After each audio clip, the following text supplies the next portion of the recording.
de antissemitismo ou de contra Israel, parece que tá tudo assim, né? É um lado ou o outro, é Corinthians versus Palmeiras. Como que você vê essa, o andamento que tá tomando esse rumo aí?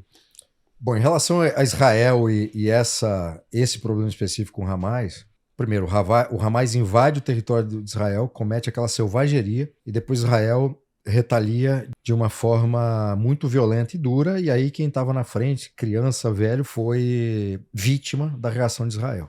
Como tudo que está acontecendo hoje, também o conflito e a posição em relação a Israel é uma posição ideológica e política. Ninguém está preocupado com. Ninguém vê, mas a maioria não está preocupado com as vítimas de Gaza. É se posicionar contra Israel. E aqui eu não estou dizendo que Israel está certo ou errado, não é isso. Quer dizer, ou você faz uma análise olhando o conflito de fora, e assim, vamos ser muito sinceros, a não ser que você seja descendente de palestino, veio para cá como imigrante, ou de Israel, ou seja, judeu, a maior parte da população brasileira não faz ideia nem da história de Israel, nem da história do povo, nem da história do povo judeu, nem da construção do atual Estado de Israel, não faz ideia. A opinião ela é baseada numa ignorância completa. E aí, quando você tem essa ignorância completa, a posição política ela acaba substituindo a sua própria ignorância. Porque basta eu me posicionar, segundo essa ótica torta, contra Israel ou a favor de Israel, que todo o resto é suprido. Entende? Aquilo é um problema histórico, muito complicado, não tem solução à vista e não vai ter. O que se pode discutir em relação especificamente a esse caso é, primeiro, o que o Hamas fez? Terrorismo. Não dá para defender aquilo. Hamas é um grupo terrorista. Não tem nada a ver com o povo palestino. Aliás, a gente está vendo agora o povo palestino ali em Gaza se insurgindo contra o Hamas por questão de comida e todo o resto. Sim. Seria o equivalente, quer dizer, e o Hamas manda lugar para o meio do terror. Seria o equivalente dizer que o povo da Rocinha tem alguma responsabilidade em relação aos traficantes que comandam o morro. Isso é inacreditavelmente ridículo, burro e inaceitável. Então, a gente que está de fora pode analisar assim, o que o Hamas fez contra os israelenses, os não israelenses de nascimento que estavam lá no dia da selvageria, e a reação de Israel. Isso pode se discutir e pode se criticar os dois lados. E não há problema nenhum nisso. Agora, se você assume uma posição ideológica, você é incapaz de criticar um lado ou outro. Em relação ao conflito de forma geral, a posição de Israel ali, cara, infelizmente, eu não vejo qualquer solução em relação àquele conflito. Em relação a esse fato específico, eu tenho crítica a fazer para os dois lados. Sim. Eu não tenho problema nenhum em relação a isso. Eu queria lembrar uma frase bem famosa já, né? Pro Vinícius aí. Vinícius, numa guerra, a primeira vítima é a verdade. Então você está se informando por onde? Para decidir entre Israel e Palestina. Exércitos, desde muito tempo, têm departamentos de guerra psicológica, onde a desinformação é levada a um nível profissional, primeiro. Segundo, é muito tênue essa linha de dizer que Israel, por exemplo, a crítica que a gente vê sempre, né? Bombardeou escolas, bombardeou hospitais, e isso são alvos, isso são crimes de guerra. Quem são os criminosos verdadeiros? São os caras que largaram bomba lá ou os caras que transformaram esses locais em alvos legítimos porque construíram esconderijos de armamento e cativeiro de reféns? Né? Olha como é complexo isso. Eu acho que a única defesa justificável nessa guerra de Israel e Palestina é a defesa da humanidade. Independente se o cara é judeu ou se o cara é palestino. Porque eu não consigo defender que seja normal e que eu deva aceitar por razões históricas que alguém pode invadir uma casa de uma família, amarrar os pais no sofá, colocar o filho deles de meses no micro-ondas e matar essa criança dentro do micro-ondas ou de um forno com os pais vendo essa criança morrer. Cozida. Eu não consigo defender isso. Né? Eu não consigo saber como alguém pode defender um grupo que, sabidamente, no seu próprio manifesto, é uma organização terrorista. Né? Eu não consigo defender qualquer um dos lados que não tem interesse no fim do conflito e sim na exterminação do outro lado. Porque o que o Hamas defende não é que seja simplesmente estabelecido um resultado final de negociação, mas é o extermínio do povo judaico. E eu não sou judeu. Tá? Eu tenho muita dificuldade em defender essa posição. E eu não entendo como alguém pode dizer que você se posicionar contra essa barbárie é ser pró-Israel. Não. É como o Bruno falou. Eu posso criticar os dois lados aqui. Numa guerra, historicamente, sempre tem excesso. E sempre vai ter erro também, né? Agora, espera um pouquinho. Vamos entender. Israel sentou lá e falou assim: hoje eu acordei, acho que eu quero bombardear todas as escolas de Gaza. Ou será que ali foi estabelecido um alvo para uma operação de inteligência que viu que ali era um depósito que a população estava sendo usada como escudo? Não querendo sacanear o Igor, mas usando o Rio de novo de exemplo, muitas vezes no Morro do Rio de Janeiro, a população que não tem nada a ver com aquele conflito é insuflada pelos traficantes para ir contra as forças de segurança. Jogar pedra, ovo, tomate. Por quê? Porque fica muito ruim para a polícia do Rio de Janeiro chegar ali no morro e dar tiro em criança, em mulher grávida, etc. Mas será que ela estava lá porque ela queria? E vocês acham mesmo que lá, na região da Palestina, não é isso que acontece? Que o Hamas não faz isso? E até ameaça se você não fizer. Tanto que começaram a eclodir alguns vídeos, né? Como o Bruno citou aqui, isso são alguns que começaram a eclodir. Né? A verdade é que, como vocês todos estão falando aqui, e pro Vinícius aí, né? A gente tem uma posição muito confortável para falar, porque a gente não tá lá. Você não sabe o que é o palestino que está lá. Se Israel fosse esse vilão todo que estão querendo pintar, não haveria tantos palestinos que cruzariam a fronteira diariamente para trabalhar em Israel. E iam e voltavam e trabalhavam numa boa. E levavam sustento para casa. Lógico, é a solução ideal? Lógico que não é a solução ideal. Agora, você tem que entender que Israel, por força da posição geográfica, vive cercado de inimigos. Que almejam não a discussão de terras, o que vai ficar para mim, o que vai ficar... Não, almejam a destruição do Estado de Israel. E aí, quando você almeja a destruição de qualquer coisa, seja a destruição do Estado de Israel, seja a destruição da possibilidade de discurso do Léo Lins, tá errado. Você não pode querer a destruição, a interrupção de qualquer coisa. Isso não tem sentido. Esse é um ponto importante, porque a gente está falando aqui, quando eu falo assim, é possível criticar a reação, deve-se criticar a ação do Hamas e é possível criticar a reação de Israel. Mas nós estamos falando aqui de uma posição, como o Dr. Paulo falou, de uma posição confortável, de quem está fora do...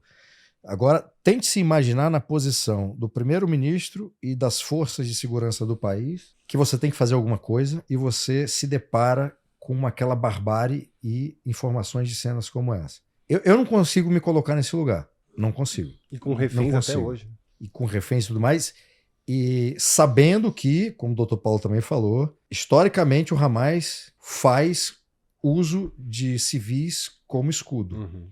E aí você faz uma operação, você sabe que está ali gente com arma e tudo mais, sabe que tem civis porque eles usam. Você vai fazer o quê? Não vai agir? Cara, isso é um problema ético e político dos diabos. E eu não vou aqui me atrever a dar uma resposta para isso. Eu não sei o que faria. Não sei. Vamos traduzir, Bruno, para a situação do cotidiano. Né? Perguntar para o Vinícius se ele fosse dotado de uma força gigantesca, estivesse armado até os dentes e entrasse na casa dele e visse dois bandidos colocando uma sobrinha dele para cozinhar no forno enquanto os pais dele e os tios dele estivessem amarrados. O que ele faria? Ele pediria gentilmente para os bandidos pararem ou ele usaria de todos os meios que ele estivesse à disposição para interromper aquilo? Não, bom ponto. Você trazer para um exemplo concreto da vida faz com que uma situação como essa, que está muito distante, ela fique mais concreta. E tem outra coisa que o Dr. Paulo falou que eu acho que é importante para a gente também analisar esse problema específico e outros. A gente está falando de um governo, de um país constituído, governo esse que pode ser responsabilizado internacionalmente pelo que faz, e um grupo terrorista.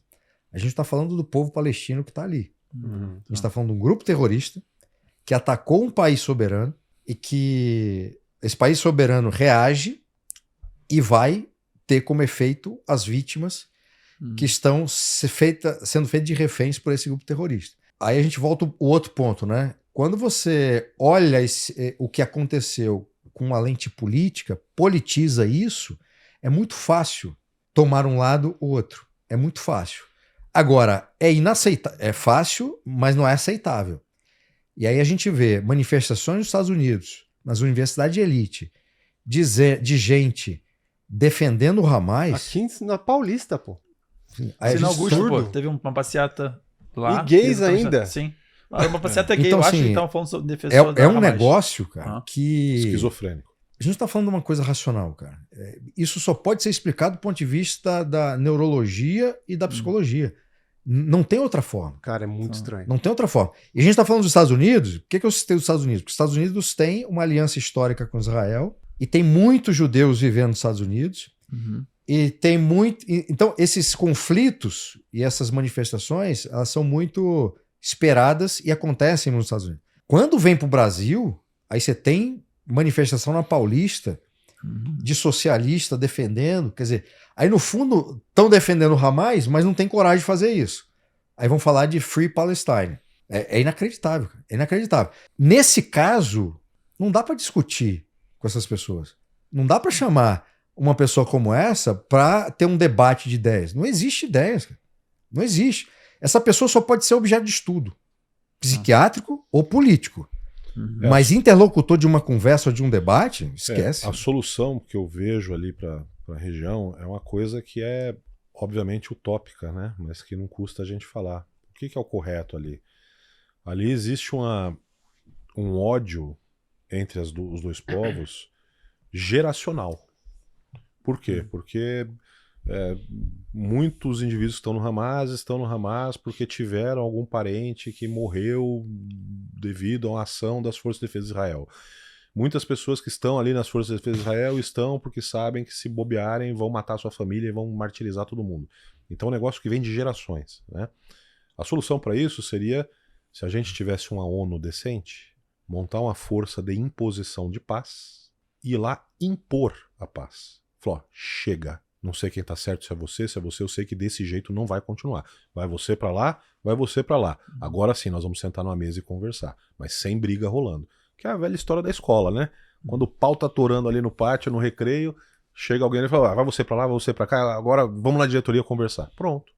Agora, qual que é a condição real da ONU montar uma força com valor militar capaz de se contrapor a Israel ou de neutralizar os métodos de guerra irregular que o Hamas emprega? Uhum. Nenhum. A ONU não tem autoridade política, não tem recurso financeiro e jamais vai se contrapor a Israel ou conseguir se contrapor ao Hamas. E aí segue do jeito que está. O doutor criou dois problemas aqui, né? Que a ONU funciona desse jeito e que, uma vez que funcione, consiga resolver. Quanto mais eu leio sobre a história mais antiga do povo de Israel e mais recente da criação do Estado de Israel e o que veio depois, mas eu chego à triste conclusão, cara, que na minha incapacidade eu não consigo estabelecer qualquer tipo de sugestão de uma solução, cara, infelizmente, porque ali já muita gente foi vítima daquele troço, aí são famílias que se sucedem. Eu realmente, cara, é muito triste, mas eu espero que não seja esse o último assunto. Não, vai ter outro. Mas é que eu acho ele um assunto interessante, porque eu acho fascinante como a opinião pública mudou. E agora até você ser pró-Israel virou, para muitas, parece que é a internet, né? Parece que são os mais barulhentos aí. Virou errado, né? Você fica taxado como pró-genocídio, né? Parece que a mesma censura tá começando a rolar nesse assunto também. E eu entendo que críticas podem ser feitas para o governo de Israel, de como conduz e tal, mas acho que a nossa bússola moral tem que estar do lado deles. Para mim, a minha bússola para mim é uma guerra justa que está acontecendo ali, até porque se Hamas devolvesse todos os reféns e se entregassem, a guerra acaba. Não é como se eles iam continuar com o bombardeio ali, né? Ou eu não sei por que não fazem isso.